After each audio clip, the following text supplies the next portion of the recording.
Welcome back to the second segment, episode 137 of Sold with Updike Pugh. Yep, second segment. We're going to talk about 11 things that you can do to your front entrance to make your house better. And all of these are very affordable. I think the article I was reading that gave me the idea for this said that each of these are under 100.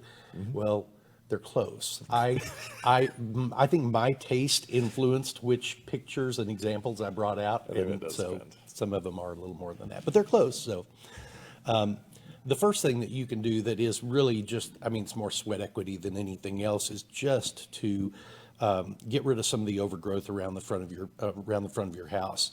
Here's a before and after of property that you can see the difference that it makes. It's not just the grass mowing, but it's trimming of the trees. It's getting some of that undergrowth out and really showing the house. And number two, we're going to talk about light the path. This is really important because I think that it gives charm to the house and really creates a walkable neighborhood. Great thing about these elements now is that they are really affordable. Both they can be solar, but you can also buy the ones that now have connections to a little outlet on the side of the house that is easily set to go both with the time of day and make it a lot more efficient. The one that I have for my outdoor lighting is it is the low voltage wired, but it does have the sensor on it, the light sensor on it. So I never have to worry about setting the time or anything. As soon as it goes to dusk, my lights come on. When the sun comes up, the lights go off. It is incredibly easy to set up and run. Ours don't do that. I think ours have an outlet that actually syncs to the Wi-Fi, and that actually knows when dusk and dawn is. Interesting. Yeah, that's certainly a more advanced way than mine. That's not my style. But all right. Number 3, paint the darn door. Critical. This is one of the times when you actually really can go out, and we can see here we did a really muted one, but one of the houses that we had that a client asked what to do, we really made that front door pop, and it was seaside. And it was an amazing blue. It was a petrol blue that was a little bit deeper. Here you can see that's a little more of a plum. But it's one of those chances when it brings that extra layer and punch to a house and kind of gives it a stop and let's take a look. It really does. And you can do this with wooden doors, fiberglass doors, really pretty much anything that is going to be on your house. Number 4 is when you're in the process of buying that door to paint it, also add a door with glass. This is really amazing because I feel like a lot more of the mid-century modern design has like influenced what more and more people are putting out. This right here is more of a prairie style, but they're really great because of the amount of light that they allow to come in. If privacy is one of the things that you have a concern about, it's really easy to put a film on these and just add a small little peephole off to the side. But they really do add a lot of warmth to the home. And like I replaced mine several years ago with one that I bought at Seconds and Surplus. Yeah. And it's more of a mid-century modern design with the 4 windows, and they're all opaque. Yeah. So I get that privacy, but I still get light into my entryway, which I didn't have before. I love them. And number 5 is going to be replace your door hardware. Door hardware is one of those places where it's going to be a little more difficult to come in under $100, but there are some great options out there. And if I was really going to splurge on one of those elements, I think this would be one of the places I would try to find either something that was really one of a kind or just kind of really brought in the style that I was going for. We renovated a home a few months ago, and when we did that, I ended up buying all the new door handles and everything from Amazon. Oh, yeah. Because there was such a wide variety. I did try to look at Home Depot, or I looked at Home Depot, and they had a somewhat limited style selection, and there really wasn't anything that I felt fit in. But I thought, well, let's go to Amazon. And they were a great value, too. And you know, there are so many out there, we didn't bring it up, but there are so many out there that are electronic now that can be code punching in, can sense you when you walk up. So many different options, and it really is one of those elements that is a great finishing to a house. Yep. Number 6, add a door knocker. I love door knockers. We have several examples here. You can go crazy with this part of it. Stay in the traditional mode if you want, but there are some really interesting door knockers out there, and you know, people even though you got a doorbell, people do use them. And the other thing too is door knockers are those elements that you can actually find at antique hardware that you can bring to a house, whether it's a renovation or this is actually your permanent residence, that just add that extra element. Some of them are really quite humorous.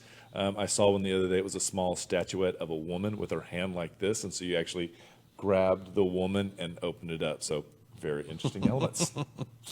Number 7, plant evergreens. And I think we've done a really good job right of here of showing you what a traditional evergreen is.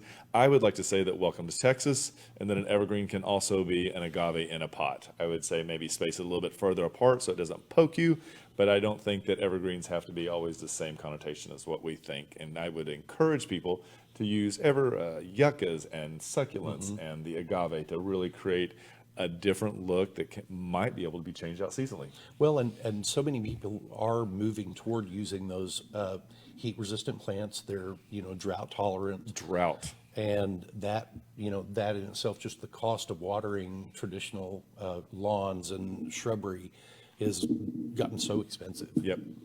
Really great idea. And number 8, let's talk about the numbers. Make your numbers stand out. So this is a house that's on my street. There's a lot of new construction on my street, and until 2 days ago, these people had those little plastic stickers in one of their windows with their house number on it. And sometime over the weekend, they had these. I don't know if they're acrylic or if they're metal that's been painted, but it's much like that front door idea you were talking about a while ago, where it really does create that pop in the front. I love them, and I think that you can change them up, and here's another way where they actually stacked them, and I see this done quite a bit. This is also in your neighborhood, which is really amazing. The other thing is that having them lit a little bit as well, I think that adds a lot. We didn't have any here, but a lot of times they can do a statement or monument where they are actually etched out of a piece of corten, and that really does look amazing as well. Really does. Number 9, add a nice doormat. This is probably the most inexpensive part of everything that we're talking about today. It really does dress up the front of your home, just having a nice, thick, full year-round doormat. And the other thing too is these are a quick way to add seasonal fun. So if it's at the back door and it's a pool season, that's a really great theme to bounce off of. But the other thing too we've seen the letters of the last name kind of monogrammed into them. So lots of interesting things that are out there. And number 10, porch lights. Porch lights, also known as carriage lights, add a lot of detailing. Here they've gone beyond just being a light fixture, but actually become an architectural element, and even the light pattern in which they lay out. These are a really great way to create interest and also add an element of security to a home. Yeah, if you want to go the more traditional route, just having those carriage lights on each side of the front door can really create just a feeling of warmth in the evening. It gives you a sense of security, being able to look out the front and know if somebody's standing out there or not. And if you're one of the ones that really wants to have a little gas lantern, they do those. But if you're a little more energy efficient, you can buy light bulbs that actually flicker like the gas, and they look pretty great right now. Interesting. Yep. And number 11. Number 11, get a new mailbox. Get a new mailbox. I actually did this. 2 years ago because I had the old black metal with the little hoopy things on the bottom of the mailbox. And so you want me to tell you my little tidbit on mailboxes is I think that Etsy's is an amazing place to go for mailboxes right now. I feel like there's a lot of people who are trendsetters that start in Etsy's, and then you'll see somebody like Target or Modern pick them up.